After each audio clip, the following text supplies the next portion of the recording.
Hey everyone, it's Jacob from the Cathedral Music Podcast. Before this episode starts, we just wanted to highlight that this episode was in fact recorded about 2 or 3 weeks ago before all of the lockdown restrictions went into place in the UK. So just remind everyone, please continue to stay safe, honour the safety restrictions, stay indoors, wash your hands, and we hope that this episode brings a bit of joy, a bit of laughter, maybe a smile to your face as you listen. Welcome to the Cathedral Music Podcast. Hello and welcome to the Cathedral Music Podcast, and this is the March edition.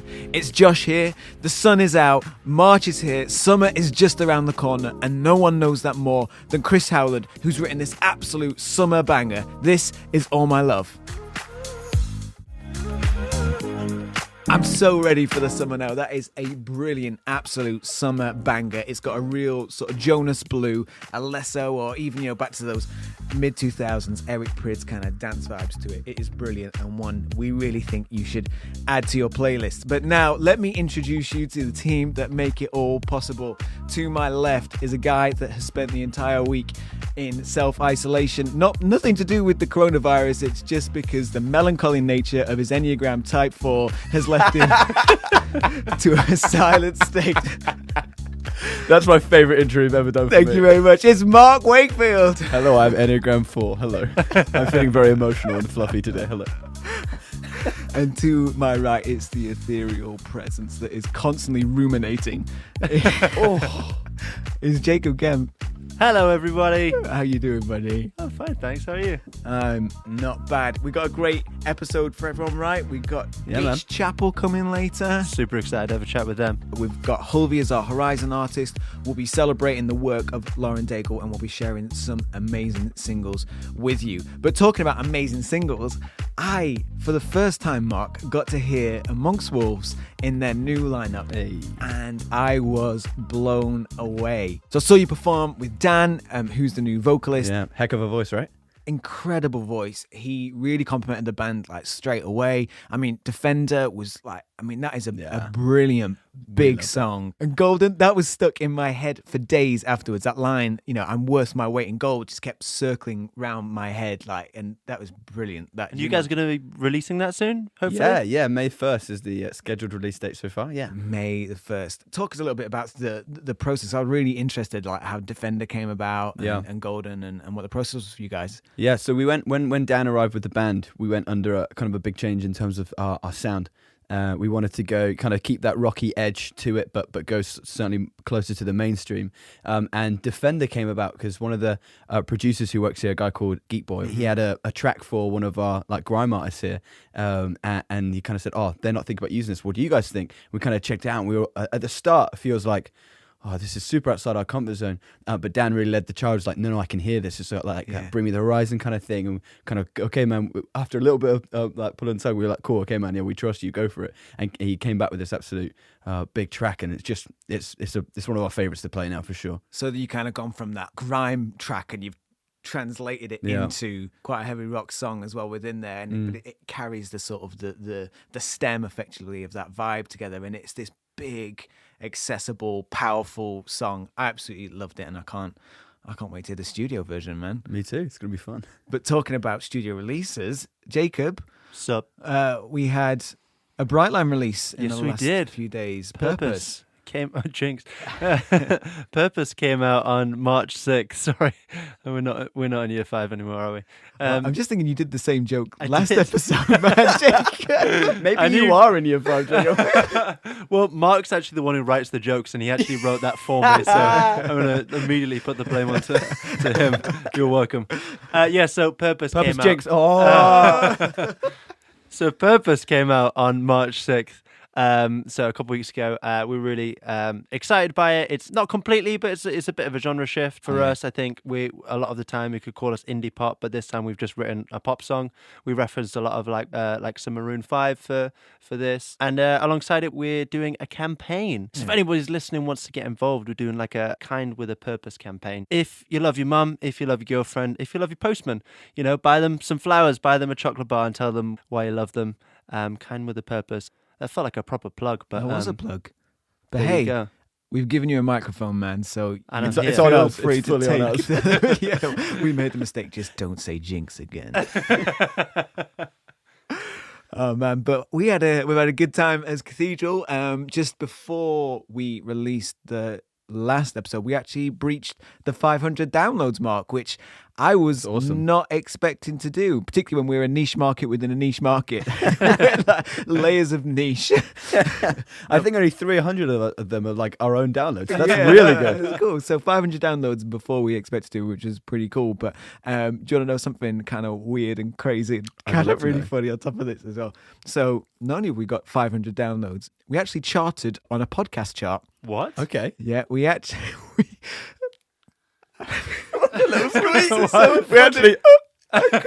It's just so weird. We reached number 9 on the religion and spirituality podcast charts in Norway. No way. Okay, great. And Well, big up the Norwegian following. and then it got even better because in the Christianity podcast chart, we got to number 4 Got to number 4. in Norway. Yes. Should we go on tour in Norway? Yeah, like a Norway Yeah. tour is needed. That's How do you insane. tour a podcast? Do we just... We just take the mics but put them on wheels. That's fine. Yeah, That's awesome. Well, thank you, Norway. maybe they were like just looking for other cathedrals though. And Hey. No, that's not the case.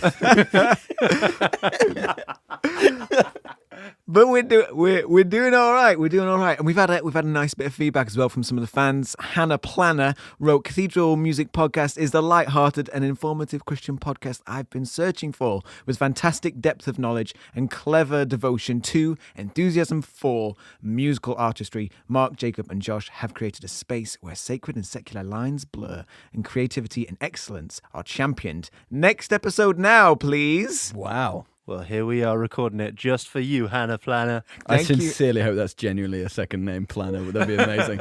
Lead follower also wrote in and said, "Love that these guys are discussing what's happening in the Christian music scene amongst artists that we may not have heard of. They are engaging and they look at lots of different genres. Check it out if you want to keep up on interesting Christian music." They get it. They really get it. They really get it.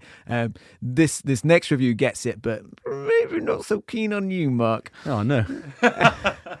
S Wheels gave us a 5-star rating on Apple Podcasts and said, "A great chilled walkthrough of the new music that isn't easily found at the fingertips. Didn't realize there was so much. Easy to see how passionate these guys are about the music, which makes for great listening on long journeys. Although incredibly embarrassing for Mark when he couldn't remember the classic Stadium Arcadium track when it was played off his own device too." Hey, I have thousands of songs, and I was just unlucky enough to not have one that I'd written myself. That's right. The grudge is back. The grudge doesn't leave. It was incredibly embarrassing. I absolutely adore the Chili's, and I've contemplated taking them off all my playlists so they never come up on shuffle play, so it's never repeated ever again.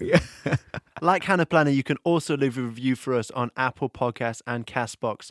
We love to hear what you think about the show, and it helps other people find this podcast. Yeah, and we also post regular content on our social media channels throughout the month, including New Music Friday, where we share our favourite songs released each week. So find us on Instagram and Facebook at The Cathedral Music. We love hearing from you guys, so if you have a review of your own, or if you would like to comment on one of our reviews, then please send it in via email to hello@thecathedralmusic.com, and we'll read the best ones out on the show. We're also about to launch our new mailing list, so if you'd like to receive a monthly email update from us about the show, industry news, and recommendations for the most exciting releases, then you can sign up on the homepage of our website, www.thecathedralmusic.com. We've got so much great music planned for this episode, so to make it easy for you to find the music that has stood out to you, we have created a Spotify playlist of all the songs featured on this episode and listed them all on the tracklist section of the website.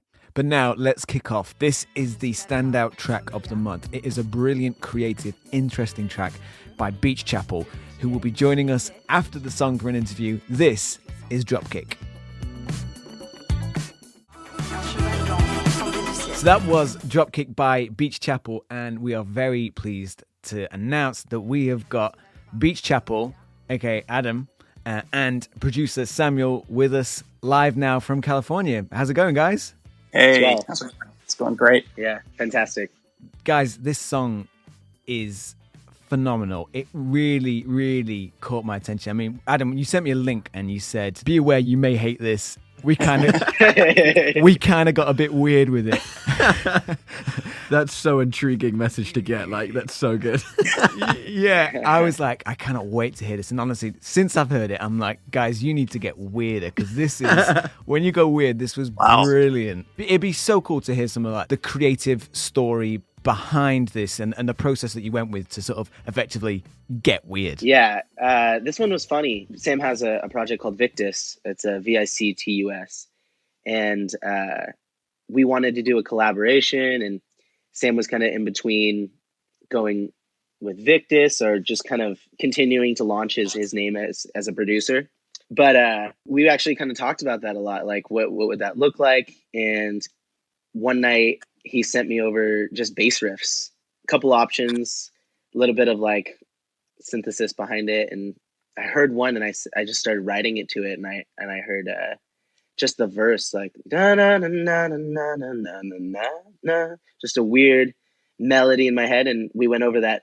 I came over to the studio that night, and how long did it take us, Sam, to write that whole song? We had the exact same arrangement that you hear within that night, probably 3 hours, maybe. No I'd say way. That's crazy. Yeah. 3 hours. Yeah. And so Revelation was just coming up. I didn't plan it at all. It just started coming up. And so we just started singing about the end of the world. So It's really cool that you spoke about coming up with the bass riff and that melody, because they were two of the things that really stood out to me first, like that funky bass that's like really prominent to start with, and then like what I love about those vocals is it's such a rhythmic vocal delivery as well. Like it carries a lot of the rhythm of the song and the identity there.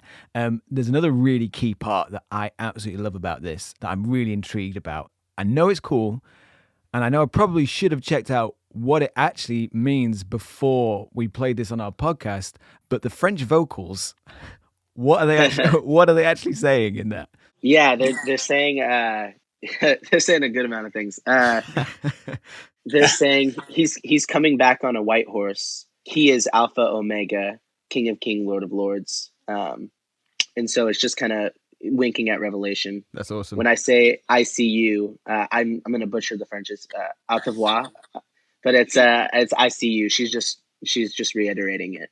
Who did you get to record that? Hilarious story. My best friend, since we were in diapers, calls me and he goes, "Hey bud, let's hang out soon. I've got a new girlfriend." And I said, "Oh sweet. I'm excited to meet her. What's her name?" He goes, "Yeah, her name's Emily. She's from France. She grew up there, and she's only lived here for 5 years. She's she has an accent and everything." I'm like, "Oh my gosh, she's exactly what I've been looking for." And I was always thinking, like, I want to kind of go that French route. I'm super inspired by French indie rock that I've been hearing. That band called Radio Elvis. I mean, even Phoenix is a huge one. Yeah, for sure. It definitely gave me like their latest album, like Phoenix, their album Ti Amo.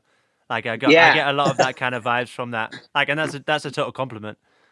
It's funny because that's exactly what he told me I should sound like. Is Tiamo. Amazing. I did every time Sam was working in the box, I said, "Hey, what does this need to sound like?" Phoenix. Well, at first he said French disco, and I'm like, I don't even know what that means. So I'm still trying to figure that out. I'm like talking with the other musicians that played on the song too. I'm like, he said to make it sound like French disco, so whatever that means to you.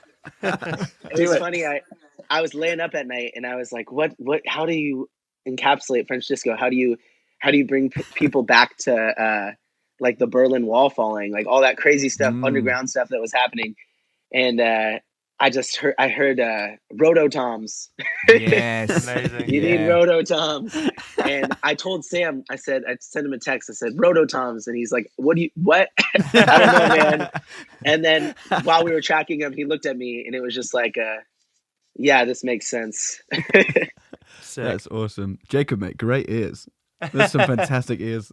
Yeah, the Christine and the Queens have been quite big in the UK as well. So that sort of French indie rock not quite disco with Christie and the Queens, Yeah. but that's a real sort of prominent sound as well that we're hearing a lot in the UK as well. So hearing that come together, and there's I felt that there was a real sort of Fickle Friends and Clean Cut Kid as well vibe to the track Dropkick, and they're at the moment three of my most favorite bands. So when I can hear this kind of like this, like you say, weird creative amalgamation of those three sounds, it caught me. It was such an exciting song, and it's why we had to choose it hands down as our standout single of the month. Right, last geeky thing on the track as right. well. What did you so how recording guitars and stuff on it?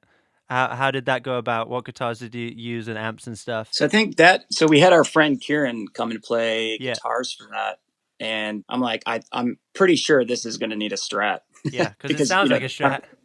Yeah, it definitely is a Strat. I'm Uh-huh. like, played something like, and I know, Adam, you had a bunch of references that I sent him. I think one was like Coin, and Okay, yeah, I hear that forgot too, what some of the other ones were on there. But yeah, that's kind of what we gave him to play. And then we played through Adam's Supro. Yeah, it sounds so sick and like so bright, and it gives it like a total sparkle to that chorus. It's awesome. Yeah, it's really frail. I think it's frail sounding in the best way. It kind of stands out sonically For sure. and cuts through the mix really well. Mhm. I think everyone's used to really good, warm guitar tones, but I'm always the guy who wants to come out of left field, throw curveballs into sonics. Sweet. So That's cool. What led you to do the decision with that unfinished lyric at the end? Because I love that. I love the unresolved line that just keeps you holding on. When it comes in, it says like the thief in the, and you just like, Yeah. whoa. Sam and I were writing it that night when we wrote the song. Yeah, like we said, in 3 hours.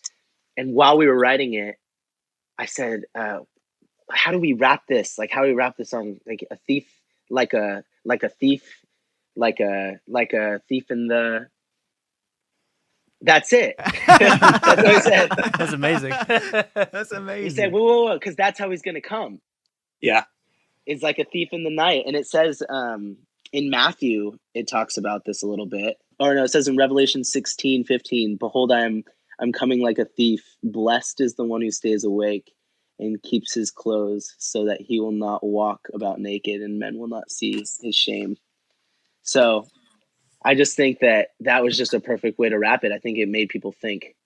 Yeah, it Like, totally does. Why did he do that? That's so weird. And then when they catch it, they're like, "Oh, okay, I see it." I'm curious as well with the 3 hours thing for you. Did the other 3 tracks you've done previously, did they kind of come quite as naturally, or was that more of a slog, more of a process, or how did they come about? So the first two, so Sweetwater and Swim, took us probably 6 months. Wow. But I mean, so when we first wrote it, or when Adam first wrote it, I mean, you pretty much had the arrangement down. We did a rough scratch tracks of it, but it took like 6 months from end to end to finish that. The Family, we pretty much had that whole thing tracked and done and sealed up. I mean, you wrote it before then, but we had that thing tracked up in one session, like 1 8-hour session. Wow. It's Yeah. That's impressive. It's impressive work, yeah. Yeah, We did for sure. everything in 8 hours. Wow. Family is And I think- my favorite of the 4 tracks from you guys, so that's especially impressive for me. It's funny because we took the least amount of time on that one. yeah. And I think it's Adam's most popular song. It's crazy. Yeah, family was in my head for years, but I have a guitarist who I've been working with, my buddy Connor McKeamy, and he was like, "We got to track this song." And I hit up Sam, and we're like, "Yeah, let's make it a 1-day tracking." And then we had the mix by the next week, Wow. and dropped it within 2 weeks. No way. Dropped it 2 weeks. That's crazy. That's brilliant. Yeah. So moving on a bit from the Dropkick single and stuff and into like Beach Chapel as a whole. Obviously we've got Adam here and we've got Sam, the producer. So what is Beach Chapel and where did the name come from? I was driving on the coast 4 years ago. There's a church called Beach Chapel, and so I just stole the name. 'Cause I thought it was fantastic. Nice. Thanks for your honesty. Yeah. And it's really funny because the worship pastor hit me up and said, "Hey, I have people asking me for your chord charts." So they're going to their website asking for my chord charts. So No way. I don't think we're in a tiff or anything, and I'm pretty on with their theology. So they're in a good spot when it comes to theology. So That's fantastic. I'm cool with them confusing us. Yeah. That's cool. So who for you guys would you say like big musical influences? I think the band that probably most influenced like how I approached the production styles for Beach Chapel has been Vampire Weekend.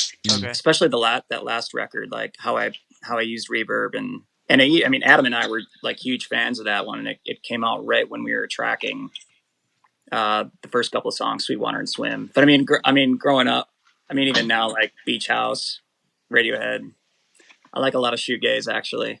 I'd say Vampire Weekend's a huge one for me. Death Cab for Cutie has always been a Nice. Yeah. really big inspiration. Brandon Flowers is a big one for me. Okay. From the Killers. His solo stuff or the Killers as well? Everything he's touched. All I think Brandon it's phenomenal. Flowers. Yeah. Sweet. Yeah. Amazing. So I feel like you guys have really created your unique Beach Chapel sound. How do you think that you kind of got to the point?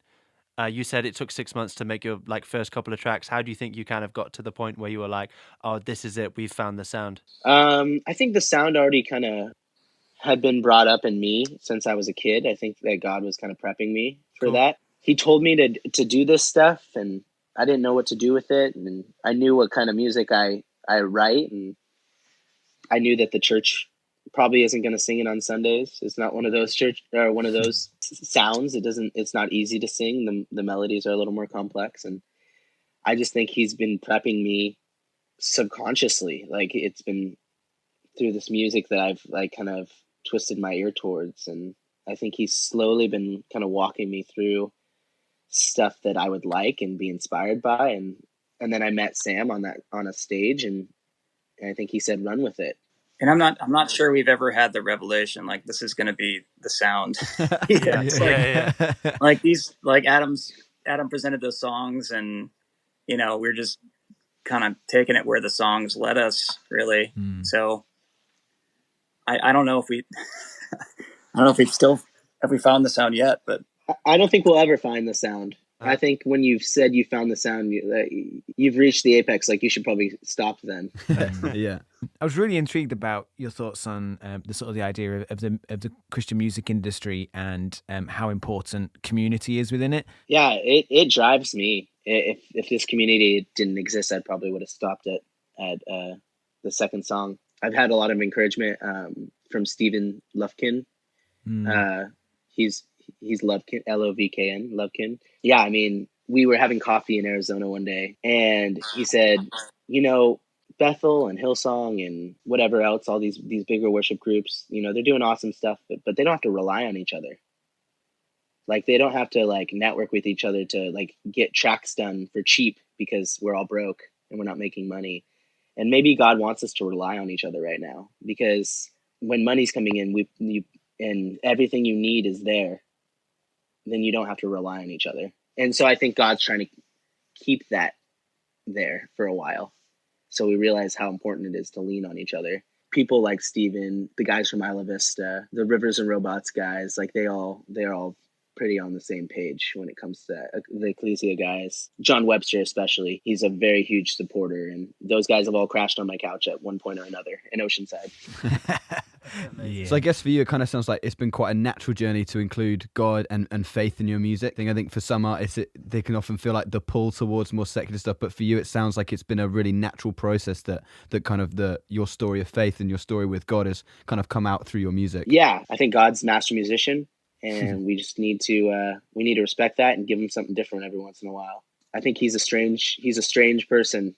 And I think we need to give him some strange sounds. Amazing. So go on then. So if God said, ask for whatever you want for Beach Chapel and I'll make it happen, what crazy things would you think you guys would ask for? To share good music with non-Christians that starts opening their eyes to truth. Music that can be respected too. Respected by them because of the excellence. I think it would be awesome if Christian music could be even more innovative than... Right. I feel like Christian music is still kind of following the sounds. Wouldn't it be awesome if like there was a Christian artist who sounded like King Cruel or was that like innovative on that level or something? Yeah, for sure. I mean, I think that should be a huge prayer for every one of us, to show that Christian music is not something that should be ignored, or it's not. And kind of what attracted me to Adam is, he wanted to be innovative. He wants to be innovative and creative and doing stuff that no one else is doing. I think it would be awesome to have more people like Adam in the music industry, Christian music industry like that. Yeah, for sure. Let's go ahead and let's lead the world in a French disco revolution. Let's get it. Let's do it. Yes. Do it. So we've already got Dropkick out this year. Is there any other plans that you guys have for 2020? The next song is probably going to be a hymn. Wow. We're going to be redoing a hymn. So we tried him out. We tried this hymn out on that Rivers and Robots tour. We did a couple dates, and we got very strange with it, and it's been fun. I like that. I feel like that's a tagline for you guys. We got strange with it. Yeah. Beach Chapel 2020. We got strange with it. Amazing. I think that's the shirt. That's the next shirt. Yes, we're gonna come put on, out. man. Get strange with it. Yeah. That is amazing. Well, guys, thank you so much for joining us. It's been great to chat to you both and get an insight into the life of Beach Chapel. But for now, we're going to play you out with one of your own songs. I get choice, so I'm gonna call Swim on this one because I love that one. Hope you have a great rest of the day. Everyone else, enjoy. This is Swim by Beach Chapel. Help me out, take my doubt away. That was Swim by Beach Chapel. Now on to another featured single. This is a really interesting song that caught our attention for a number of reasons. This is Best Friends by Hillsong Young and Free.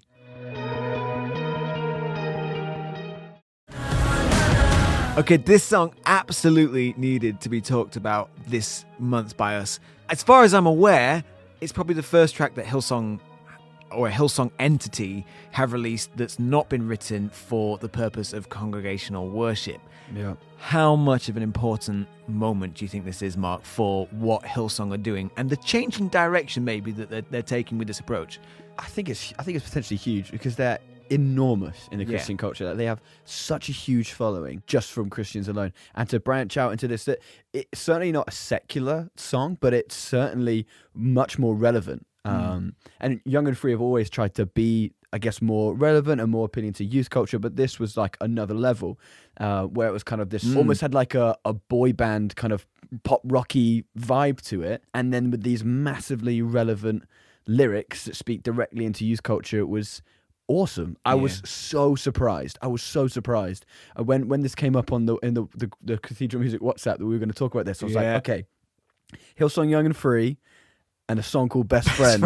I was like, okay, this has to be an amazing kids worship song that we're talking about for summer. I don't know. And then chucked it on and I was like, oh shoot, this is actually brilliant. Yeah. I was so surprised, like in a really bad way, but it kind of challenged me, but I was so surprised. Yeah, and it's got those real sort of like pop punk kind of gang vocals to it as well, which I mean really caught me, and I thought, oh, Mark's gonna really like this, and he's gonna have to say I like a Hillsong song. Yeah, it was so cool. And like as soon as we put it on, as soon as that those gang vocals came in, it immediately reminded me of a bunch of pop punk stuff, particularly this band that me and Jacob have played in called World I Knew, which is really weird that like we've been a part of that. But and also as I listened, I was like, this really reminds me of the stuff that Mike Lowetta writes. And it's just so relevant. Was the word. It just kept coming back. It was just so relevant to youth culture. Yeah, I mean, when that first line as well, wasn't it? I don't want to be in my phone, but I can't be alone. Oh, heavy. That's so it's deep. Weighted, isn't it? Yeah, man. It is. Yeah, for sure. But that's exactly how youth culture feels now and today. 100%. Yeah, and lines like, is it something like, I don't want a stereo to tell me who I am? Yeah.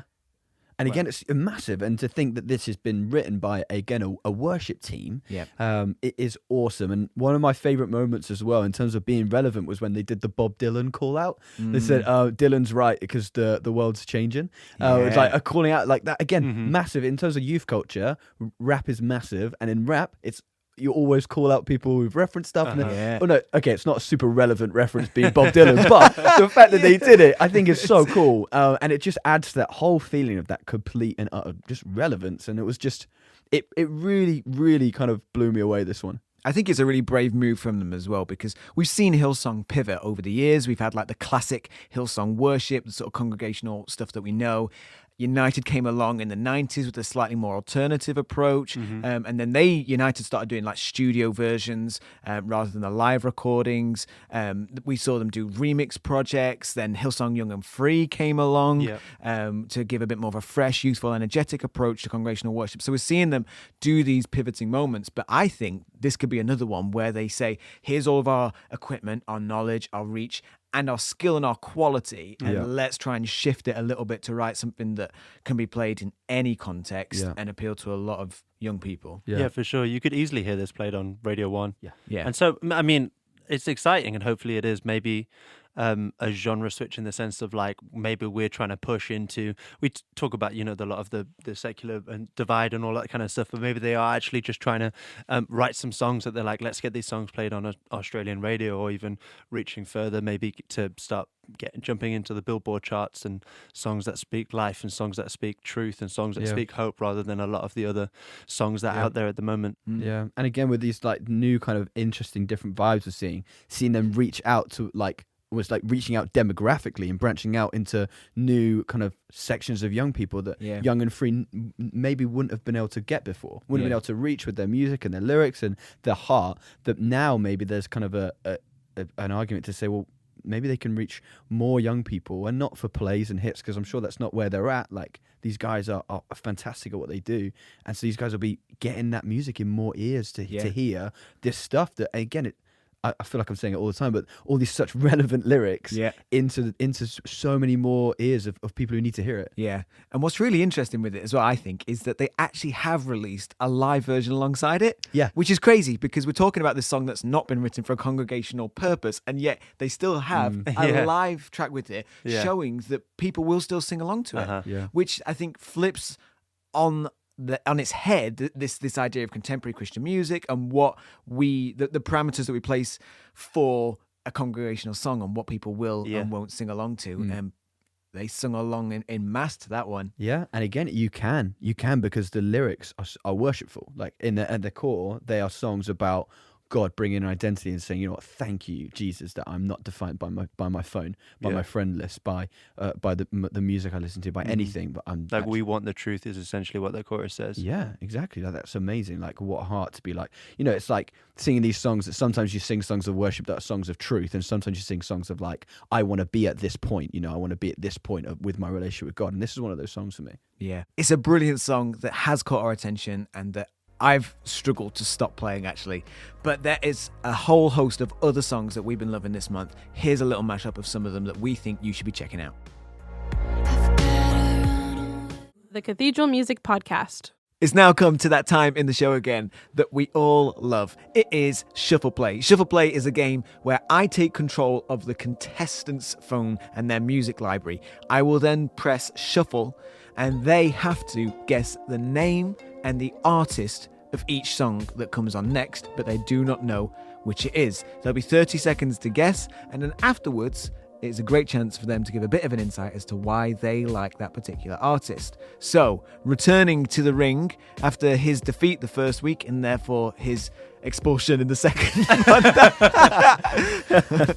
is Mark Wakefield. How are you feeling about this, Mark? I don't know. I feel like I've got nothing to prove. I also feel like I have everything to prove. So it's a real weird one for me.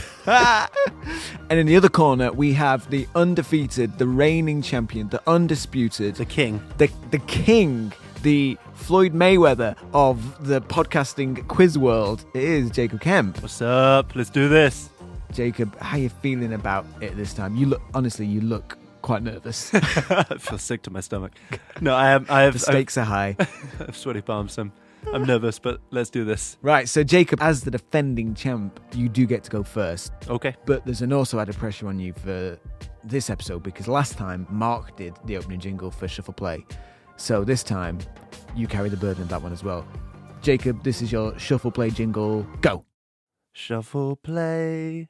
It's time to play. Shuffle play. Oh my God. I like a Beatles vibe to it. You're influenced by Paul McCartney as well. Okay. How nervous are you feeling right now? Yeah, super nervous, man. Yeah, genuinely. Okay. I love this game. My palms are sweating. Knees weak. Something about spaghetti.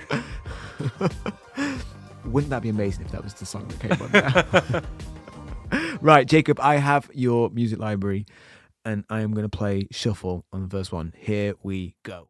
We're moving on to our Horizon artist. This is Hulvey. Here's a few tracks of his that we have been loving. Who's who in this rap game? We absolutely had to choose Hulvey in this episode, not just because he's so good, but he's picking up so much steam, so much credibility. He's getting noticed left, right, and centre that he would very quickly surpass our criteria for a Horizon artist and turn into an established artist. So we had to pick him in this month. Jacob, why is Hulvey so worth taking note of?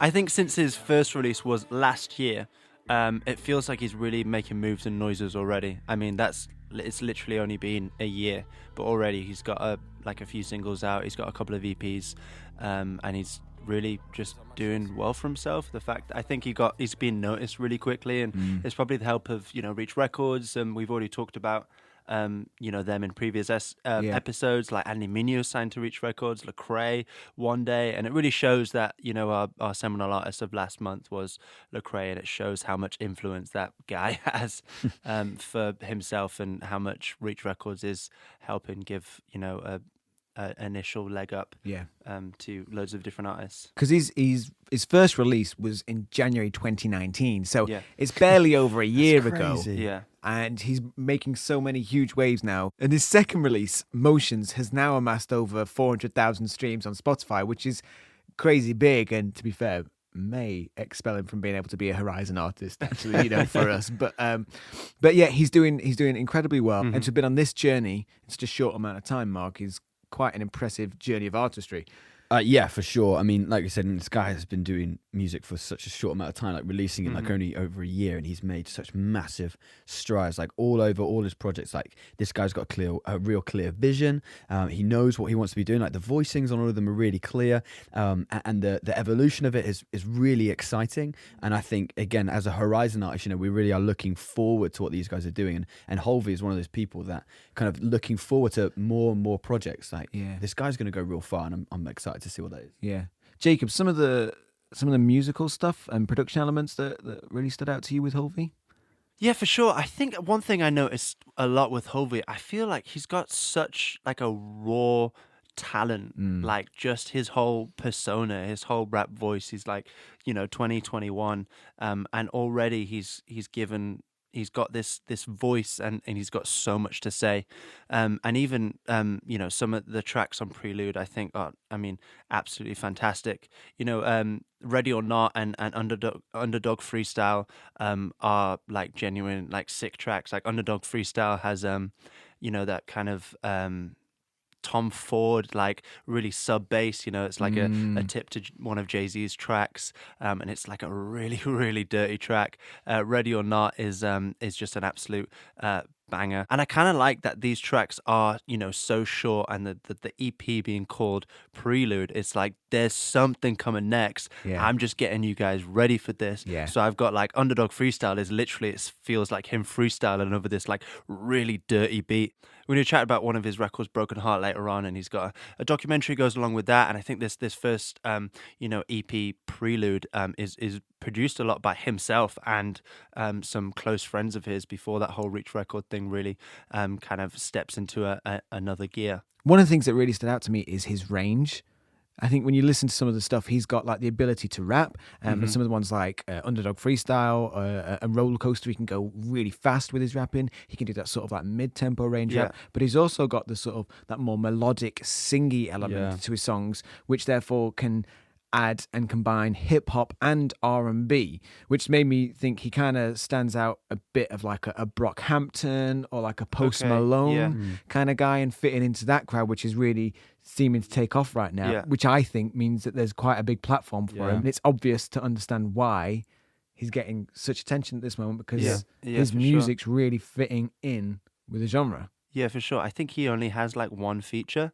So a lot of rappers will do the bars and then somebody will sing the chorus, but like he can do both. Exactly. He's doing everything, all of that right now. I think that's really impressive. Yeah, I think one for me that stood out on Prelude was Mad Today, because that did feel like a bit of coming out of Underdog Freestyle, like saying, which is like grimy, dirty track, coming to Mad Today, which is a bit more sung and like a real earworm of a chorus. Yeah. Like you said, it shows his range, and that one really stood out to me as like, oh, this guy can kind of do it all. So what's really interesting for us this month is we'd already made the decision to choose Hulvey as our Horizon Artist of the Month. We knew he dropped the EP Prelude, so obviously suggesting something's going to come next, but we didn't know what and we didn't know when.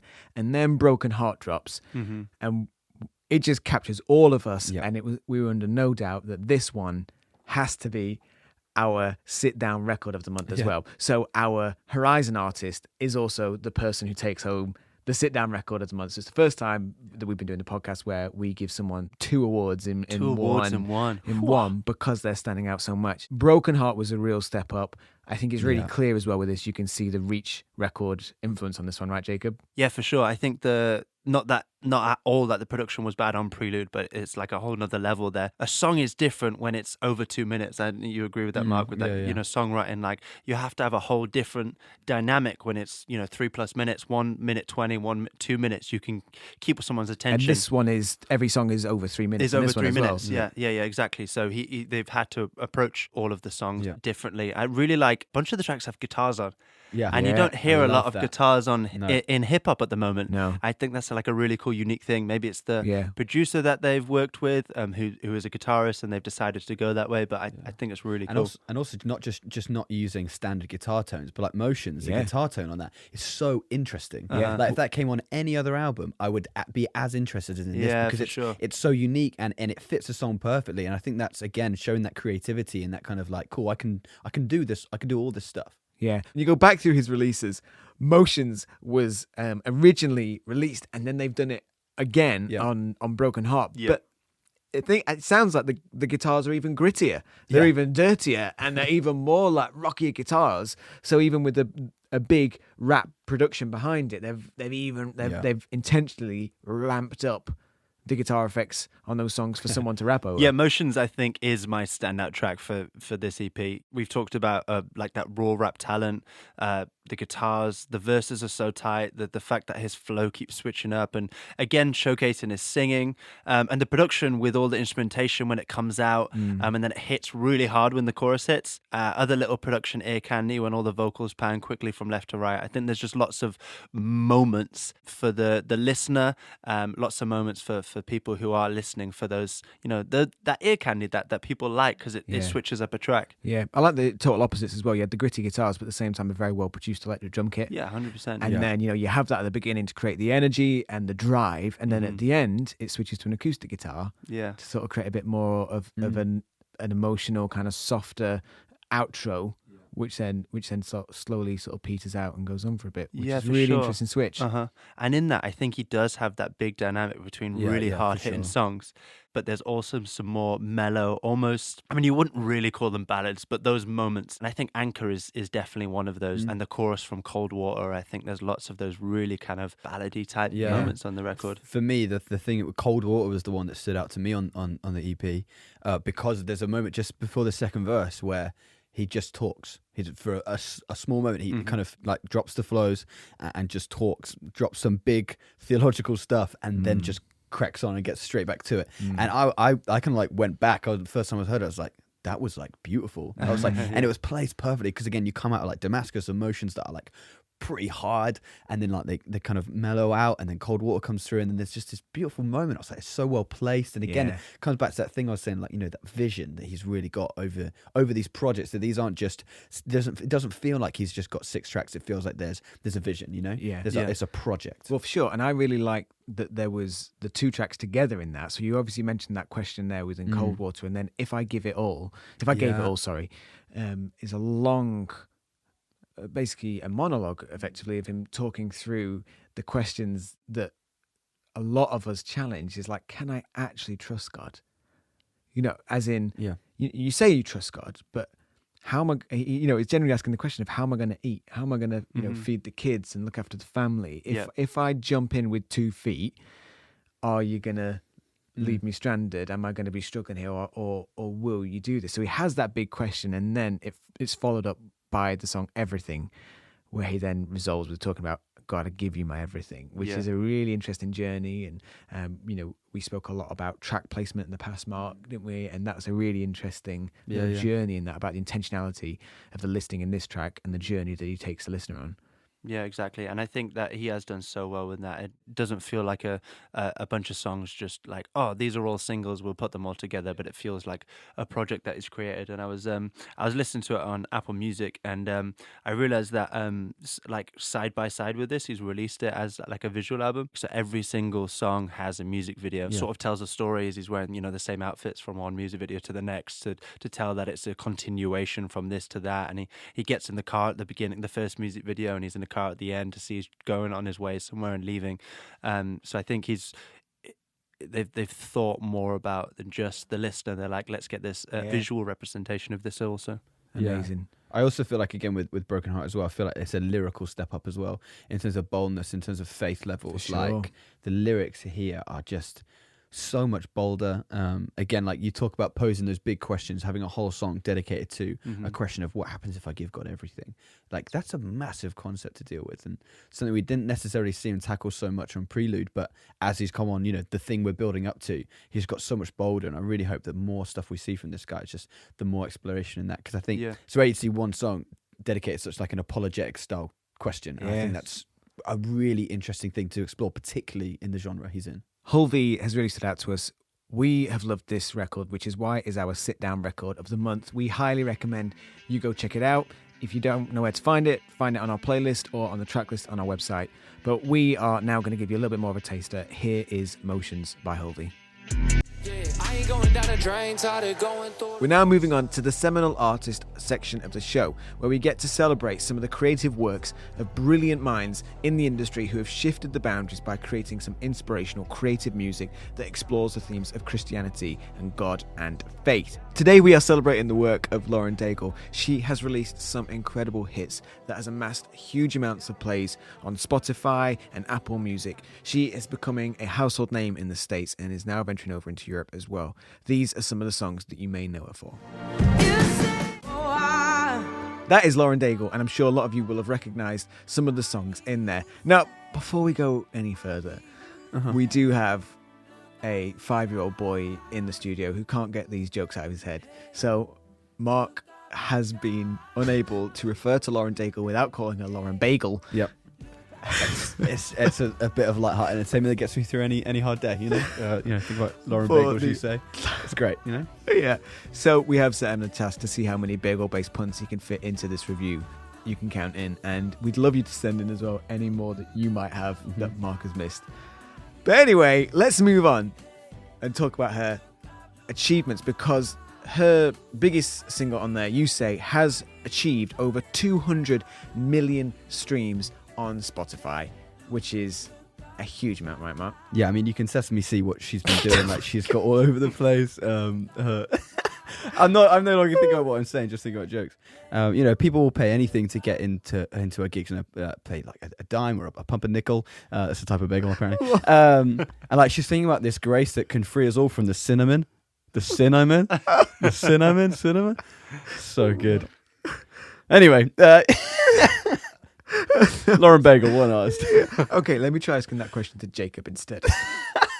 Jacob, Yeah. She's had a huge impact with over 200 million streams for You Say.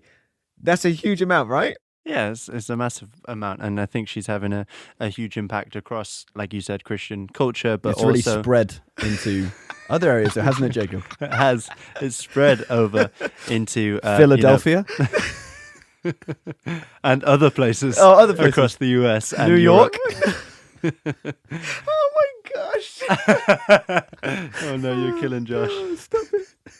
Go on, Jacob. Sorry, keep it. You've got it together, man. You can do it. I've got it together. Yeah, I think she's having a ginormous impact all over with her. Her first album got to number 28 on Billboard 200. It got to number 1 in the Christian charts, and her newest album, Look Up Child, that came out in 2018, got to number 3 on Billboard charts. So you can see even the course of those 3 years, Yeah. how much she was able to grow her fan base and the amount of people that she's reaching and that she's toured all over the world with those records. And for the purposes of the people listening, the Billboard charts is the main chart platform for songs and albums in the US. This isn't just Christian songs, this is the main charts. So to get to number 3 is a huge achievement. We spoke last month about Lecrae, and his biggest hit has got 61 million plays on Spotify, which is huge, but massive.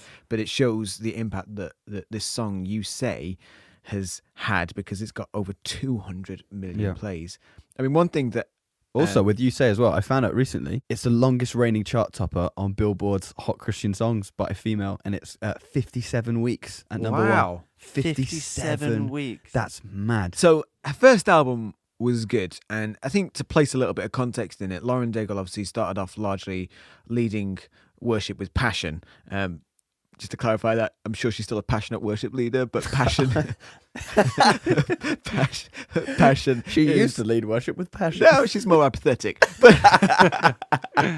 But now, Passion is a movement in the States. They do a big sort of Christian festival, and she was on a few of their albums there. But she then sort of released this first album, and it was good, but it still had a lot of the sort of the roots of your classic contemporary Christian music album. That still felt lyrically that it contained a lot of similar types of phrases and words. Melodically, it followed the classic CCM patterns and tones and rhythms. Musically, was sort of fitted within those constraints. But within that, though, she still did show a lot of elements of her artistry, a lot of what she could do and what she was capable of. And then obviously came the Christmas album, and then when Look Up Child came, she really stepped up into that and made this huge jump into really tapping into her individual artistry, writing some music that stood out on its own merits, something that captured your ears and your imagination.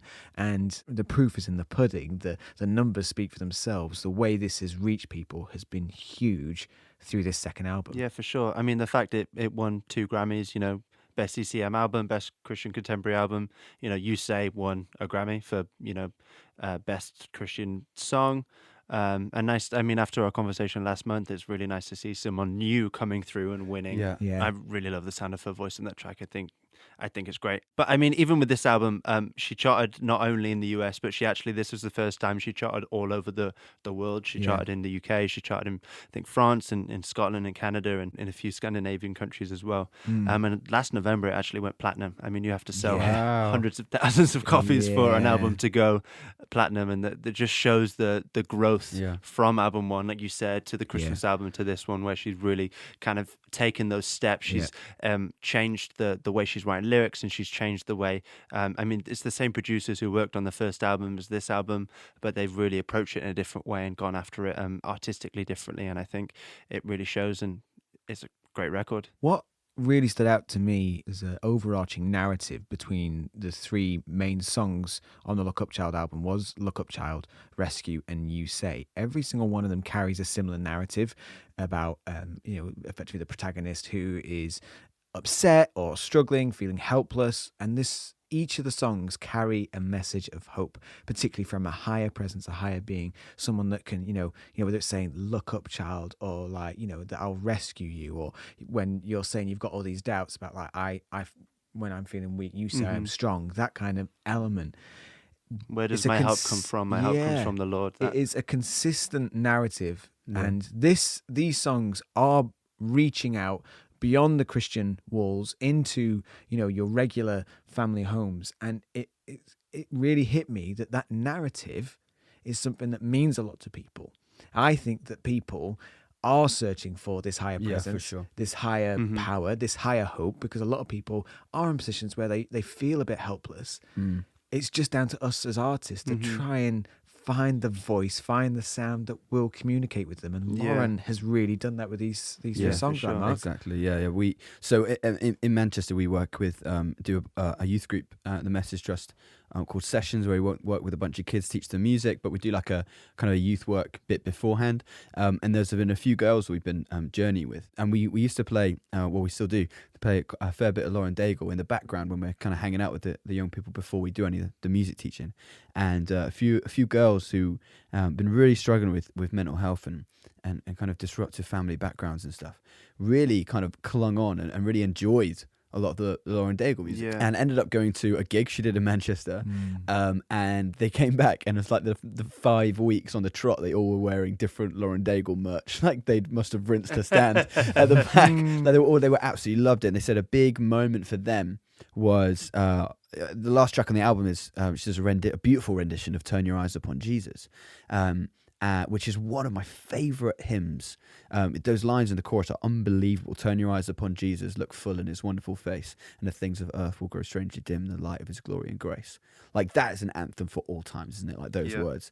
And these girls felt similarly, and they absolutely clung on to this. And it was a massive step for them in terms of in their faith. And for a couple of them, it was a moment they were like, yeah, you know what? I want to run with this further. I want to push into this God stuff. And the beautiful thing with Lauren's music is it is so accessible. And, you know, for these girls that we've been journeying with, seeing them get into the gospel through music like this is surely like a massive reason why she's been writing stuff like this with such powerful messages about who God is. You know, he is a rescuer. He's not just some guy sat on a fluffy cloud, but he is someone who is genuinely interested in his creations, genuinely interested in being in our lives and involved in what we're doing and in how we're living and how he wants to change and transform us. And these girls massively grabbed that from being at Lauren Daigle's gig, and I think that's beautiful. And I think that's got to be Lauren's heart, right? To see people hear this stuff and go, "Oh, yeah, that's God," right? The thing is with her music, because I feel like I could listen to this for like a whole month, maybe even a whole week.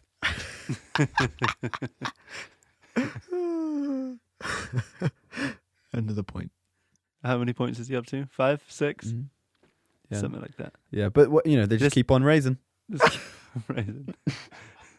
6 points, 7 points. This doesn't go towards your shuffle play points. Yes, it does. Yeah, but I'm winning the bagel game, which all the listeners know is the real game. And I think one of the things that really shines through is she really comes at this like really with a lot of humility. Like there's no chocolate chip on her shoulder. That chocolate chip's not a bagel. On some places it said chocolate chip bagel.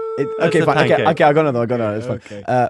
The thing I find about her lyrics, there's always so many layers, like an onion bagel.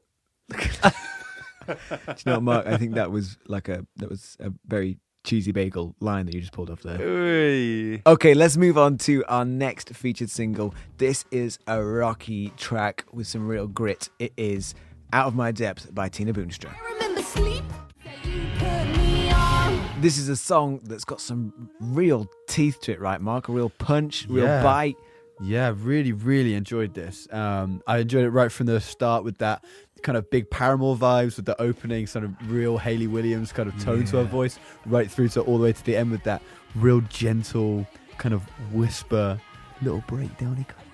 It was gorgeous, and then back into the full chorus. It's just a lot of fun and real like dynamic control across the whole song. Sure. Like so many fluctuations in the highs and the lows of it.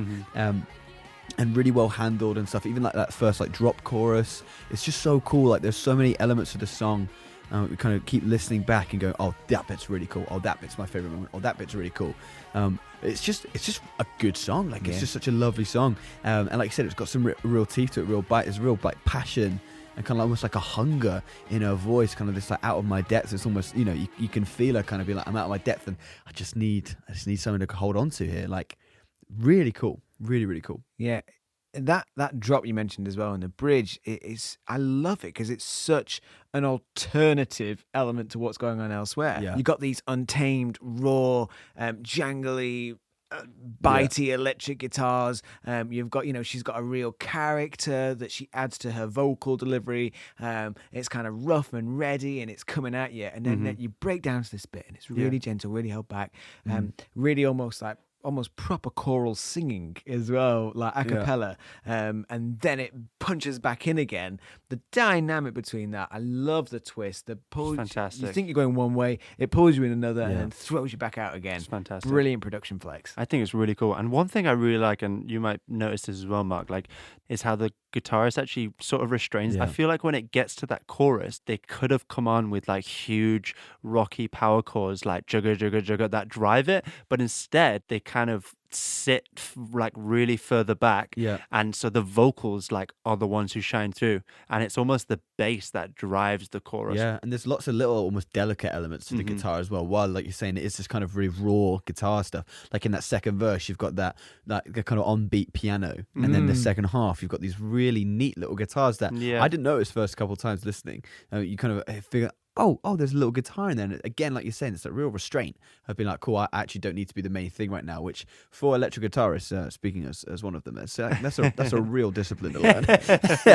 And I love what they've done with the production and the mixing of it. I think the vocals, like I was saying before, has like a really like polished pop sound. Like the vocals does, but like the rest of the mix, like they've just left to sound almost like it was recorded in a garage, but not in a bad way. Like they just wanted this really kind of open, like a bit of trashy drums and like that really fuzzy bass. Like it sounds like, you know, when you're 15 and you're playing with your mates in like a garage, but on top of that, they've got the really nice polished vocals that sit right at the front of the mix and really grab you with sort of every word that she says. And it ties it all together, doesn't it? It creates that feel so that it doesn't feel like it's unprofessional. Actually, it makes it feel really professional. Yeah. And makes it feel like it's 100% intentional. Yeah. Exactly. It's like that sort of punk character that, you know, you'd expect with the punk genre. It's kind of that rough and ready. This is an intentional way of me expressing myself with a little bit of chaos, a little bit of anger, emotion. But it's because of this. Like, this is the point I want to make. Yeah. The Cathedral Music Podcast. And that brings us to the end of another podcast. Oh, I hate ending every time. I know. It always feels so sad. Shall we just keep talking? Let's keep it going forever. I've got a couple more bagel puns if anyone's interested. Yeah. So we'd love it if you would check out our social media. If you want to email us or whatever, it's always at The Cathedral Music. Get in touch. Let us know what you've been thinking. Send us your reviews. Yeah. And keep chatting to us throughout the month, and we'll keep sending music and recommendations your way. But to end the podcast, we are going to play Stairway by Pyramid Park, a great track with some real Death Cab for Cutie vibes in there. So Jacob and I are drooling over this. It's a lot of fun. We hope you have a brilliant month, and we'll see you in April. See ya. Bye-bye.